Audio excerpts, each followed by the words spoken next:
we're going to the Singapore GP, one of the most interesting GP, another street race. What do you need to know about Singapore? The Singapore Grand Prix was first held in 1966. It went off the calendar. It came back again and it has been held 23 times in the FOM F1. And the original Singapore Grand Prix was held at the Thompson Road in 1966 to 1973 before it returned to the calendar in 2008 at Marina Bay, in which the first one was won by Fernando Alonso, which was a crash gate incident. When Nelson Piquet Jr. was set to intentionally crash his car so that teammate could win the race. Renault then can retain sponsorship by winning that. It's one race in the season. They had a bad car then, from what we knew, but that was the only race they won that season, and that was it. 2020, 2021 was not hosted because of the coronavirus and everything going on around the world of COVID then. That was why it was not held in 2020 and 2021. But since then, it has been held, and Singapore has remained on the calendar as the greenest, yes, the greenest Grand Prix. Last year they went, I think, 10% better than 2023, that they had green energy all through, and it's so clean. Everything is just looking sparkling beautiful on the street of Singapore. And remember, those three buildings with the hack, that is killing. It brings that, and going there this weekend, we are looking probably at rain again. There's 78% chance of rain on for the main race day, but anything can happen. It's just a prediction. We don't know yet, but anything can happen. What else do you need to know? Last year, Lando Norris took the pole position and won the race by a whole lot of seconds. That was when we had the resurgence of McLaren. Lando Norris won the race from pole position. In some part of the race, he was sleeping. He made a lot of mistakes, a lot of contacts with the wall, and that did not deter him from winning the race. And in 2023, Carlos Sainz won the race with George Russell closing down but shunting himself and ending his race on the last lap. Lando Norris second, Lewis Hamilton third. It was a great and interesting race then, because we've had that track bring the Red Bull some element of bad luck. Max Verstappen was able to recover. In 2022, we had Checo Perez winning the race. I think it was an outstanding race for him. It led all through. He was able to qualify second, jumped Charles Leclerc from lap 1, and that was the end of the race. He took it by the balls and he won the race. That was a race in which Lewis Hamilton made a lot of mistakes. Quickly run down to 2019 with Sebastian Vettel winning the race, Charles Leclerc coming second, and Verstappen coming third, Lewis Hamilton fourth. It was a beautiful race for Vettel because he started behind his teammates. He started third and he won the race. Charles Leclerc started on pole, but he lost to his teammates because his teammates had an undercut on him and was faster, and he was able to nail it. Lewis Hamilton started second, but he ended the race fourth. Max Verstappen had a fun field day because, like I said earlier, it has not been a good track for him for hunting. He started fourth, came third. But 2018, we had Lewis Hamilton starting on pole and winning the race from pole. Max Verstappen starting second, came second. Vettel started third, came third, and Bottas started fourth, came fourth. Kimi Raikkonen fifth, came fifth. Daniel Ricciardo sixth, started sixth, came sixth. And that race was the race in which Sergio Perez almost was eating everybody, as in it was just in that race to collide. The second name in that race should have been two words: collide.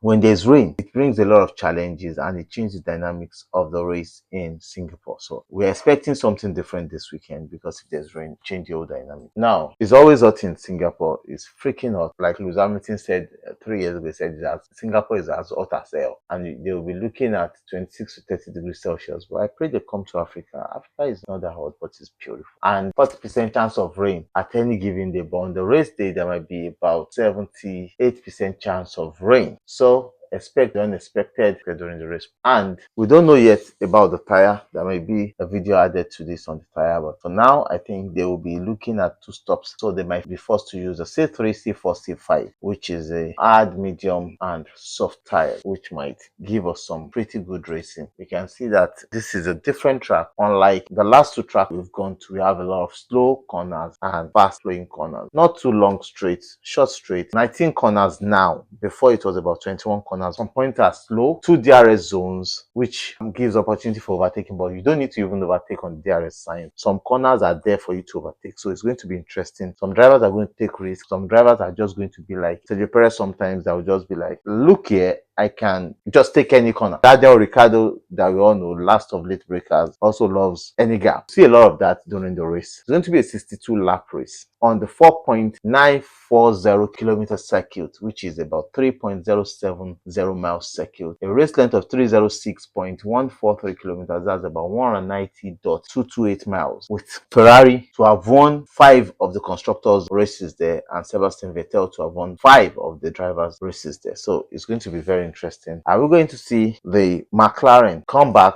in this race, because they've had a car that have always worked in Singapore, to dominate back? Or we've seen a resurgence of the Red Bull, and the Red Bull are coming to dominate? Because we can see that in the last few races, Red Bull have resurged, and any team winning championship most times comes to Singapore to struggle. Will that be the same thing for McLaren this year? Or are we going to see Red Bull go back to their shell? When they get to Singapore, they'll just go back to exit themselves in Q2. But it's going to be interesting. Or are we going to also see a resurgence of Ferrari after the last 2 races in which they have a shambolic performance? The last 2 races were like the worst races for Ferrari. There are races in which we thought Ferrari would move forward, but they were the races that were worst for Ferrari. We might also see Mercedes come and do a great job. But don't discount the Red Bull. They've been having some great races in the last few races. The Red Bull, the Racing Bull, and the Williams. So you can't discount them. Are they going to give the top guys a run for their money like they did in Baku? They did a good job. So coming to Singapore, you cannot just cut short the excitement and the opportunity for us to see something new in Singapore. Marina Bay as a leveler is going to present a whole lot of heat condition and challenges to the drivers, because the driving depth comes with a lot of precision, focus, and the mind has to be well in plate. Some drivers will have to take ice cold bath before the race, but majorly all the drivers after the race they take the ice cold bath, because of the intensive heat that the race brings. They lose a lot of joules and they lose a lot of kilograms during the race. But it's going to be very, very technical. This season is going to be another great one. We still have Qatar, which might pose the same strange conditions, because last year and upper year we can see what Qatar brought. But going to December, it might be a little bit colder, but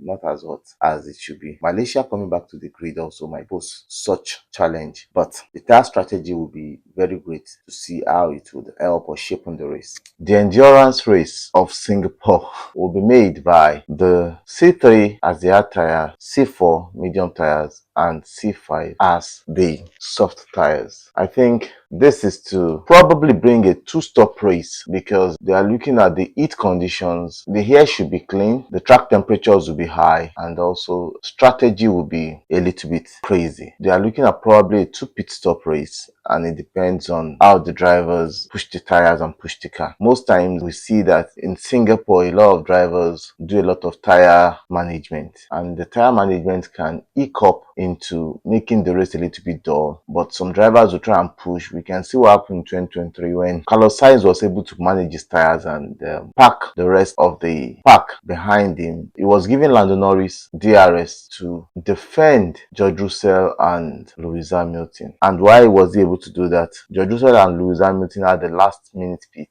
that gave them fresher tires, that they were able to put him under pressure. And Carlos Sainz knew something. If they're able to overtake Lando Norris, it's easy to overtake him, so he had to put them behind him. So for such, I think the strategy will be a little bit dicey. The track temperature, like I said earlier, will be high, and looking at the weather, they're going to be in extreme conditions, because they're looking at an overnight temperature of about 37 to 38 degrees. It's an evening race, so on Friday they are looking at temperatures about 37 degrees. There's high humidity, and that overnight temperature on Marina Bay will change a whole lot of things. The drivers will be under extreme heat inside the cockpit. There's probability of rain on Saturday in the morning and in the afternoon, but in the evening temperature goes back to about 37 degrees. On Saturday the humidity will be about 74%, but on Sunday we're expecting some precipitation, that's some raindrops in the morning earlier on Sunday, but we are not sure how far it will go or if there will be rain in the evening, but there's going to be rain on Sunday. Now the joy is the temperature will go back to about 38 degrees in the evening. That will be burning, and it is not a practice, it's going to be a race. So it's going to be a very crazy race in which we would level the drivers. But let's see how that will be. Predictions will be high, but I think the McLarens will be back. The Ferraris might be back. Will it be an easy track for Max Verstappen and his Red Bull? Up until the FP1, FP2, in which will be just drivers trying to put up their cars to the best. Then the qualifying on Saturday will be the real deal. That's when we'll know which driver, which car, or who is closely or rankly going to take the car to pole and also to a win. I love you guys. Bye.